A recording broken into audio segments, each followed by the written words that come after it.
Hi guys! Welcome to another episode of Chase Sanity! Yes! So for today's video, gagawa tayo ng Getting Ready With Me video that no one ever asked for. And then magpapack tayo ng ating baggage because we're going to... Nakita niyo na sa thumbnail, Japan! Oh my God! I'm so excited! Yes! Japan! Yeah, so pupunta tayo sa Japan and it's my first time to pack for, hindi naman siya winter, autumn. So, first time kong mag-pack ng mga clothes na panglamig, guys. My God, alam mo, super excited talaga ako kasi I think ito yung first time na makakaranas ako ng ibang season. Alam mo naman dito sa atin, summer ba? Wet and dry season na tag-ulan o hindi. Yun na naman talaga dito sa atin. So, nabubuhay tayo sa malamig na 25 degrees ngayong November. But, according to dun sa weather, no, sinearch natin yung weather. Sabi, sa Japan, ito ha, ipapakita ko sa inyo para naman, ano tayo, no, may transparency. Sabi, dapat daw tayong mag-ready. So, tomorrow tayo aalis, ano. Ayan. Ang pinakamalamig daw ay 17 at ang pinakamainit pala is 17 at ang pinakamalamig ay 6 degrees. So, hindi ko alam kung gaano kalamig or kainit yon, pero mag-ready tayo. So, ipapakita ko sa inyo yung mga bagay na dadalhin natin sa Japan. Parang andun yung pala to, no? What's in your bag? Pero, ayun, itawag nyo kung anong gusto nyo. Get ready with me. Get ready, let's go. Get ready, let's go. Or, what's in my bag? Pero, magpapack tayo for Japan. So, umpisahan natin, syempre, from baba pataas. So, shoes. Ano yung mga dadalhin nating shoes? So, dalawa lang yung yung dadalhin kong shoes. Hindi ako masyado magdadala ng madami. By the way, 8 days kami magsistay sa Japan. So, Tokyo, ang port of entry natin. So, stay kami doon for half, so 4 days. And then, yung second half is sa Nagoya. And then, doon na kami babalik pa uwi. So, ayan. Abangan nyo guys, oh my God. And I'm so happy din pala kasi na-approve yung visa namin. Yung link kung paano, journey, mga requirements and all that for Japan visa. Tsaka mga tips. Kasi ang dami ko talaga natutunan dito sa pag-apply ng visa. Naka-vlog yan. So, nasa baba yung link for that. Okay, ang dami kong sinasabi. Ang daming gustong mangyari. Umpisahan na natin. So, shoes, dalawa siya. Ang first shoes natin ay Nike na white, ayan. So, ito kasi, so alam mo naman pag sa tour, lakad-lakad. So, make sure na comfortable yung dadalhin yung shoes. So, ito, ayan yung dadalhin yung shoes. Nike Air Force. Yan. Nabili ko to sa Taiwan. Sale. Kaya wag kayo dyan. Gusto ko lang sabihin, nabili ko sa Taiwan. Bakit? Na-sale siya sa Taiwan. So, I think mas mura nung nabili ko siya last April. And then, ang second shoes ko, kasi nga pangarap ko talaga guys na makaranas ng cold weather. So, bumili ako ng, kahit autumn pa lang, winter boots. Ayun o, diba? Nakasumaka Maxi Katara ng Legend of Aang. Diba? Ayun o. So, ang ganda nito kasi, nabili ko siya sa Amazon by the way. So, yung manufacturer sa California, nagtataka sila bakit may umu-order ng winter boots sa Philippines. Ayan, ang ganda na loob niya. Ayan o, fleece yung loob niya. So, sobrang comfortable. Parang kung umaapak sa stuffed toy. Ganun yung eksena. Tapos medyo may siya, ilang inches kaya to. Siguro mga 2.5 inches siyang hidden wedge sa loob. So, nasuot ko na to one time nung nag-Taiwan ako. Pinilit ko talaga kasi kala ko malamig nung April sa Taiwan. Hindi pala. So, ayan. Nasuot ko siya one time. Very comfortable niya pang lakad. And by this time, appropriate na siya kasi autumn. So, malamig. 6 degrees. So, kailangan natin protektahan yung ating mga paa. Ayan. So, yan. Dalawang shoes. And then, sa pants. So, inisip ko kung dress ako yung mga body ko na dress. Pero again, lamigin po tayo, oo. Giniginaw na ako sa office pa nga lang, 18 degrees. Diba? Ginaw na ako. So, hindi ako magdadress. Magpa-pants tayo. Dito na yung mga pants ko. Mga skinny jeans. Maong talaga. Nabili ko sila sa Shein. Jeans, black, acid wash tsaka denim yung color ng jeans. Ayan, so nandito na siya. Ayan, hindi ko nilalabas pero yan, imagine yung mga skinny jeans. Yun siya. And then sa top natin, ayan, so ano talaga, nangarag talaga ang China dahil umorder ako napakarami sa Shein for our, kasi excited talaga ako guys, kasi alam mo naman, hindi naman tayo nakakapag-suot ng mga ganito mga panlamig dito sa Philippines. So, pakita ko lang sa inyo yung ilan sa mga turtlenecks na binili ko. Ito yung favorite ko na nabili talaga. Tingnan nyo. Tara! Ayan siya. So, yung pero siyang may parang ganyan, magsasayo ka ng shake, bari-bari dansa. Ayan. So, meron siyang ganyan sa ano, turtleneck siya. Ayan. Kasi ang ganda ng tela niya talaga. Ayan, stretchable sa Shein. Tapos yun nga, yung sleeve niya merong pa ganyan, may pa feather duster. Para kung sasayaw ng shake, bari-bari. Ayan. So, ayan. Ayan yung ilan or isa sa mga outfit natin sa Japan. Kasi nga malamig. So, aside dito sa mga turtlenecks, kailangan syempre to complete the outfit. Kala mo nung talaga, nung talagang winter na winter yung pupuntahan ni ate mo. Pero mabuti nang ready. Again, there's no bad weather. Only bad outfit. Sabi nga ng isang makatang kung sino man nagsabi no. So, papakita sa inyo yung coat. Bali yung coat, tatlo yung yung coat na dadalhin ko. Tatlong coats yung dadalhin ko. Ang una nating coat ay ito siya. Gray. Nabili ko rin siya sa Shein, guys. Ayan. Mahaba siya. Ayan o. Mahaba siya. Sobrang haba niya. Tapos, ang ganda niya kasi fleece. Ayan o. Para kang stuffed toy. Ayan. Para siyang stuffed toy. Tapos, ayan. Suot natin ha. Suot natin siya. Ayan.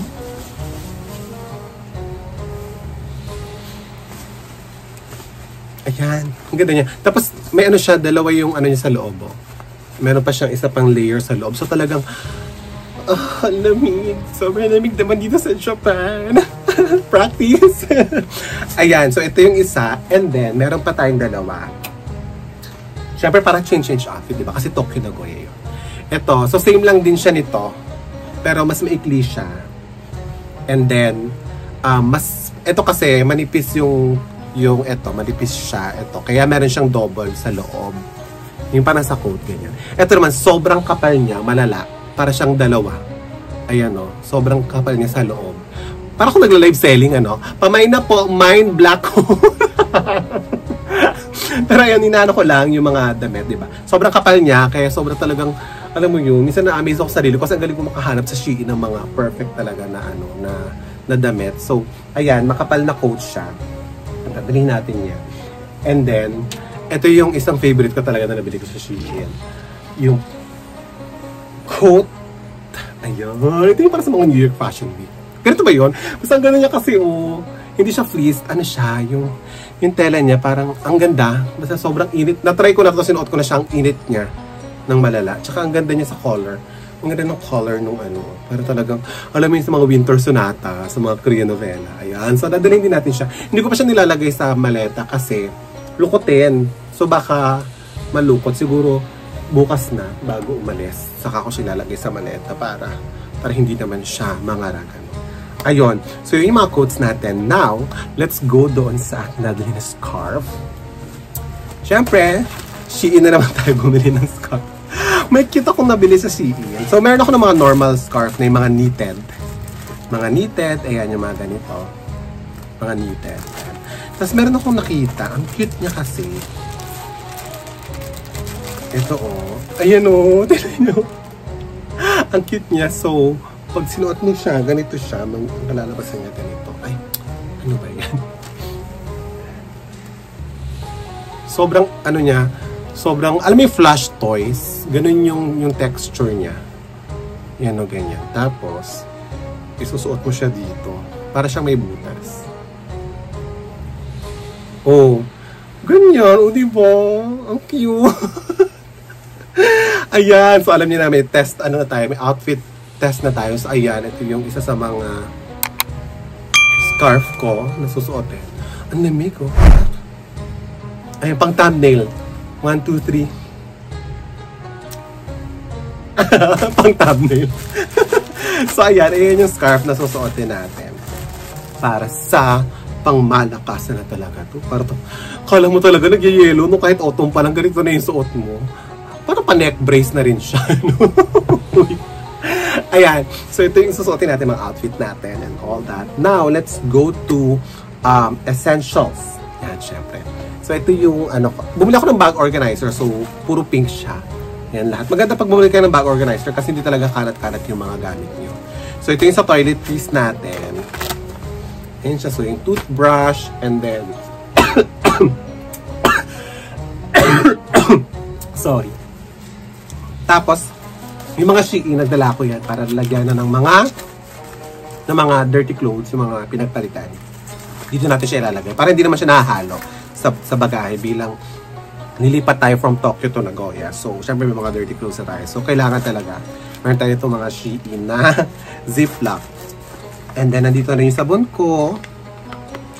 Yung iba mo ibili pagdating na dun sa or yung iba ginagamit ko yung naka-provided sa hotel. Pero ako gusto ko nagdadala. Lalo na yung mga conditioner. Yung mga conditioner. Lagi talaga ako nagdadala ng mga conditioner. Syempre yung Dio. Ayan. So, yun yung naman ng ating toiletries. Ayun lang yon. Now, let's go to, ito pala, isa sa mga talagang dinadala ko talaga is yung mga gamot. Diba? Kasi pag nasa foreign country ka minsan, lalo na ngayon, ang iniisip ko, bukod sa malamig, syempre yung parang baka lagnatin ka, wag naman, no? Or sumakit yung ulo mo and all that. Isa sa talaga sa nag-worry ako ngayon dito sa malamig na weather is sumakit yung tiyan ko. Kasi minsan, ewan ko kung ako lang ba, pag malamig, minsan kung pag nahahangin na ako, yung tiyan ko, sumasakit talaga yung tiyan ko talaga. Ewan ko ba kung anong meron sa tiyan ko. Kaya, ang una-una talaga sa listahan ng mga gamot na dadalhin ko ay ang Imodium, loperamide. Ayan. So, alam nyo ba yung mga paglalagyan ko ng mga to? Pero, nasa competitive person. Sa Cebu Pacific, nakaipon tayo ng mga ganitis. So, useful din siya kasi katulad ngayon, ito yung lalagyan ko ng mga gamot. So, meron akong Imodium, loperamide. Meron ako nung ito, ibuprofen para pag sumakit yung ulo. And then, meron akong Eskelan. Don't try this at home, pero sa amin, may nagturo sa akin na kapag gusto mong mawala yung lagnat mo, agad-agad, Eskelan sabay tulog. Nag-work siya sa akin, pero I'm not advising this to everyone or to anyone. Pero nag-work kasi siya sa akin during some point in time dati. But again, huwag niyong gagayahin. Bawal yun. Pang mga expert lang yung gumagawa. So yun. And then, magdadala rin ako ng thermometer para alam din natin kung baka mamaya arte lang, nilalamig ka lang, or talagang may lagnat ka na. Mas mabuti nang alam natin. So, ayun. And then, BioFlu pala. Nandun pa sa lalagyan yung BioFlu para talaga meron tayo totoong gamot. Diba? Yun yun. So, ayan yung laman ng ating medicine. Jafan. Ayun o. Jafan. Kasi nga pupunta ng Jafan. Ito yung laman ng ating medicine kit. Next ay ang alaman ng ating beauty churro. Ano ba to? Mga skincare something. Ay, sorry. Isasama ko pala to dun sa medikit ko. Ang aking Nasoflow. Kasi meron akong allergic rhinitis. So, tingnan natin kung matitrigger siya doon. Pero, mas maganda nang daladala ko itong Nasoflow ko para hindi mo tayo hatching na hatching, bahing ng bahing. So, ang laman ng ating skincare is, of course, number 1 ang Hada Labo from Japan. Hada Labo, ano to? Sunscreen. Ayan. Baka naman Hada Labo. Baka naman. As meron tayong, syempre yung mga night skincare natin na CeraVe Eye Cream, tsaka CeraVe Retinol. Meron tayo yan. At, syempre bago ang lahat, di ba? Cleanser ng Celotex. Celotex baka naman. Charet. And then yung mga usual, eto, binili ko tong Nivea Intensive Body Moisture. Talagang, kasi pag sobrang lamig, nagda-dry yung skin natin. So, may napanood ako isang vlog na nag-dry. Si JM Bangkisha, hi JM, shout out.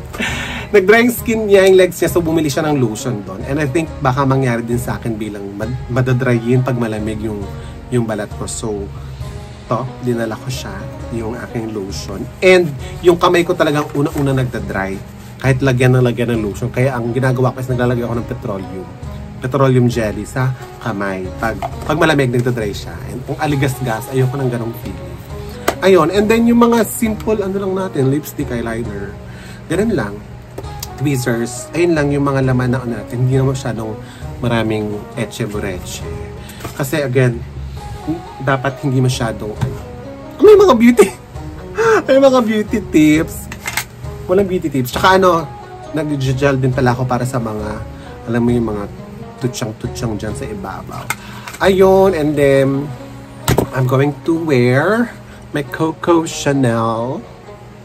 Mademoiselle Chanel perfume. Bili kayo kay Japs, mura lang. Sa kanya ko nabili yan. Again, and then yung headset, syempre, huwag natin kakalimutan yung ating headset and charger.